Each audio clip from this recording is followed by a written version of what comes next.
이번에 4건 모두 발생했다는 것이 뭘 의미하는가?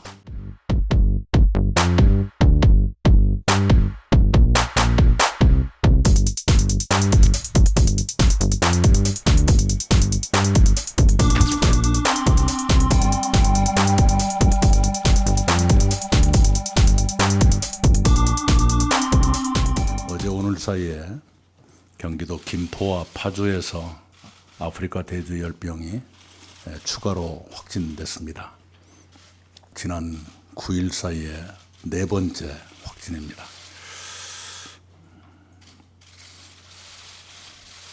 이 바이러스의 잠복 기간 안에 있었다는 것, 그리고 발생 지역이 모두 중점 관리 지역 안에 있었다는 것은 그나마 예측 가능성 범위 내에 있었다는 점에서는 불행 중 다행입니다만, 그러나 앞으로 어떤 일이 벌어질지 모른다는 것은 분명한 사실입니다. 몇 가지 당부를 드리겠습니다만, 우선은 매뉴얼을 충실히, 지나칠 만큼 충실히 이행해야 한다는 건 틀림없습니다. 방역이 근무 시간 중에만 일어난다 하는 의아심을 가진 분들이 많습니다. 나름의 이유가 있을 겁니다만, 그래가지고는 충분한 방역이라고 말할 수가 없습니다.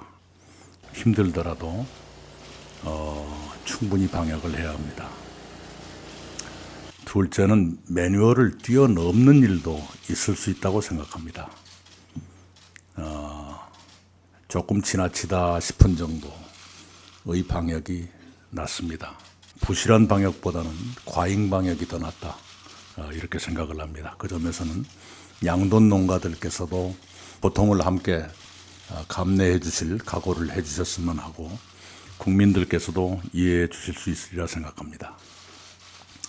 태풍 타파가 불어서 그동안의 뿌려놓은 소독약이 모두 씻겨 내려갔을 수도 있습니다. 해서 이미 소독을 다시 하고 있습니다만, 기왕 소독을 다시 하는 김에 지금 아프리카 돼지열병이 집중적으로 발생하고 있는 것이 임진강변입니다. 이것이 시사하는 바가 무엇인가 감안해서 충분히 소독을 해 주었으면 합니다. 북한에서 아프리카 돼지열병을 공식적으로 인정한 것이 5월이었습니다. 그 뒤로 무슨 일이 있었는지는 아직 투명하게 드러나지 않고 있습니다만, 여러 가지 가능성을 상정할 필요가 있습니다. 그리고 특히 이번에 4건 모두 임진강변에서 발생했다는 것이 뭘 의미하는가? 다른 곳에서는 그럴 가능성이 없는 것인가? 그런 점에서 농식품부가 중심이 돼서 충분하고도 남을 만큼의 대비를 해주셨으면 합니다. 오늘 오후에 대책을 발표한다고 되어 있는데 충분히 검토하고 있으리라 생각합니다. 태풍 타파로 많은 피해가 생겼습니다. 꼭 태풍으로 인한 것이냐에 대해서는 논의의 여지가 있습니다만, 그 기간 중에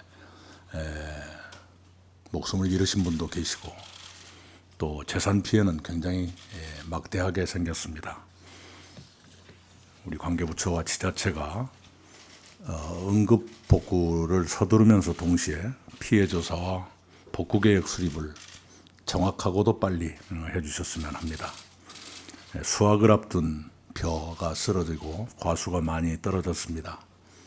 피해를 줄이는 방법을 연구해 주시기 바랍니다. 일요일에 서울 한복판의 시장에서, 시장 건물에서 불이 났습니다. 진화가 23시간이나 계속됐습니다. 거기가 옷가게들이 밀집한 곳이어서 이른바 훈소 상태, 불길은 보이지 않는데 연기는 계속 나는 그런 상태가 장시간 계속됐습니다. 그 이유가 무엇인지, 왜 그게 좀 더 빨리 종료되지 못했는지 하는 것을 행정안전부와 관계부처 검토할 필요가 있다고 생각합니다. 다행히도 인명피해가 없었습니다만, 그러나 그 상인들로서는 삶의 기반을 잃었다는 충격을 받고 계실 겁니다. 스프링클러가 설치될 수 없는 것인가, 이른바 훈소 상태가 23시간이나 계속될 필요가 있었는가 하는 점에서 반성 과제를 주었다고 생각합니다. 행안부와 소방청이 잘 연구를 하셔서 가까운 시일 내에 보고해 주시기 바랍니다. 조금 전에 한미 정상회담이 끝났습니다. 대체로 한미 동맹의 공고함을 재확인하시고 한반도와 우리 지역의 다양한 도전에 한미 양국이 긴밀히 협력해서 효과적으로 대처해 나가자 하는데 합의를 하셨습니다. 북미 관계에 관해서는 싱가포르 북미 정상회담의 합의사항이 유효하다는 것을 재확인했습니다. 그리고 북미 실무협상에서 실질적 성과를 조기에 도출해야 한다는 데도 의견을 같이 했다고 발표됐습니다. 당면한 문제로서는 제가 마지막에 말씀드린 그것, 북미 협상에서 실질적 성과를 조기에 도출하도록 한다는 데 여러 가지 의미할 만한 곳이 있다고 생각합니다. 11월 하순에 부산에서 한아세안 특별정상회의와 한메콩 정상회의가 열립니다. 아세안 10개국 정상과 기업인들을 포함해서 1만여 명이 오신다고 합니다. 우리 문재인 정부 들어서 개최하는 국제회의 중에서는 아마도 최대의 규모가 될 것 같습니다. 아세안의 부상은 새삼스럽게 설명해 드릴 필요가 없을 정도입니다. 세계에서 가장 역동적으로 성장하는 곳 중에 하나입니다. 이미 작년 통계를 보면 교역 상대로서는 중국, 미국 다음이 아세안입니다. 관광객, 한국에 오는 관광객 숫자는 중국 다음으로 많습니다. 이미 25%를 작년에 차지했습니다. 건설 수준은 중동보다 아세안이 더 커졌습니다. 인구는 이미 유럽연합을 능가하고 있습니다. 이렇게 커졌기 때문에 잘하자라는 것이 아니라 진작부터 잘했어야 합니다. 이번에 외교부를 포함한 관계부처는 한 아세안 특별정상회의, 한 메콩 정상회의 의제 준비, 그리고 정상들뿐만 아니라 기업인들 간에 뭘 협의할 것인지 미리 잘 준비하셔서 최대의 성과가 나도록 해주시기 바랍니다. 또한 우리가 잘 한다고 하지만 충분치 않은 것들이 있습니다. 각국의 정상들 또는 기업인들께서 참 정성스러운 예우를 받았다고 느끼실 만큼 마음의 의전 해주시기 바랍니다. 굉장히 섬세한 고려가 필요할 것입니다. 각 정상들의 특별한 무슨 기호가 있으신지, 또 무엇을 싫어하시는지, 한국에 오셨으면 뭘 하고 싶어 하셨는지 파악해서 거기에 맞는 의전을 해주셨으면 합니다. 굉장히 할 게 많을 겁니다. 그리고 차제에 우리 외교가 마음의 외교로 그 영역을 넓혀가야 합니다. 우리 의제에만 충실하게 논의하고 나머지는 소홀해도 좋다 하는 법은 없습니다. 상대방의 마음에 감동을 남길 수 있는 마음의 외교를 이제부터 본격화하겠다 하는 그런 마음으로 임해 주셨으면 합니다. 특히 우리 외교 다변화가 외교부의 문서에 등장한 것이 박정희 대통령 시대부터일 겁니다. 그 외교 다변화 속에는 동남아가 당연히 시야에 들어와 있었습니다. 동남아만은 아니지만 동남아를 비롯한 많은 나라들이 그 다변화 정책의 시야에 있었는데 그로부터 30년 이상이 흘렀습니다. 30년이 뭡니까? 40년 이상이 흘렀습니다. 그런데 과연 우리의 태세가 거기에 걸맞는가? 그렇지 않다고 생각합니다. 올해가 한아세안 수교 30년일 겁니다. 그 30년 동안 우리가 충분히 노력했는가? 충분치 않습니다.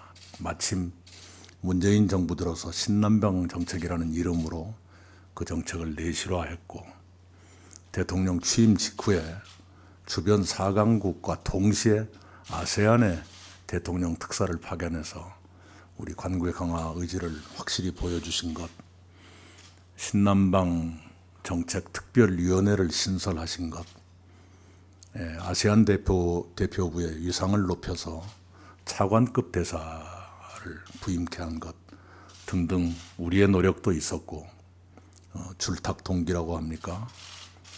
달걀에서 병아리가 나올 때 안과 밖에서 동시에 껍질을 쪼아대는 것처럼 마치 우리가 그런 노력을 하고 있는 시기에 아세안도 급속한 성장을 이루고 있어서 과거 어느 때보다도 성과가 나타나고 있습니다. 그런데 우리에게 부족한 것 중에 몇 가지가 있어요. 첫째는 전문 인력이 태부족입니다. 당장 통역이 없는 나라들도 있을 겁니다. 그런 나라와 정상회담을 할 때 이중 통역을 하는 경우도 있을 거예요. 전문 인력을 키워야 합니다. 정부, 기업, 대학, 연구소 모두 뛰어야 합니다. 그리고 우리 청년들께도 감히 제안 드리는데 충분히 도전할 가치가 있는 지역입니다. 그래서 우리 교육부와 외교부가 이 지역 전문 인력 양성 계획을 지금부터라도 점검해 보시고 다듬을 필요가 있다, 이렇게 생각을 합니다. 특히 아세안 지역이 우리가 많이 늦었지만 지금부터라도 전문 인력을 확보해야 합니다. 각별히 노력해 주시기 바랍니다. 오늘 인사혁신처가 균형 인사에 대해서 보고를 드릴 겁니다. 성별, 장애 유무, 출신 지역, 소득에 따른 어떠한 차별도 두지 말고 균형 있게 인사를 하자, 그런 취지입니다. 이미 그런 균형 인사 기본 계획이 수립돼서 추진되고 있습니다. 그러나 아직 충분하다고 말할 수는 없습니다. 공공부문은 국가의 가장 모범적인 고용주입니다. 여기서 좋은 본보기를 보여드리고 그것이 민간으로 확산되게끔 해야 합니다.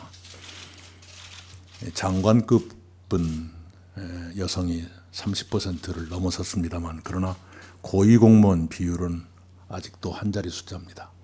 2022년이 돼야 비로소 10%가 됩니다. 우리 여성가족부가 각 부처를 체근해서라도 노력해 주시고요.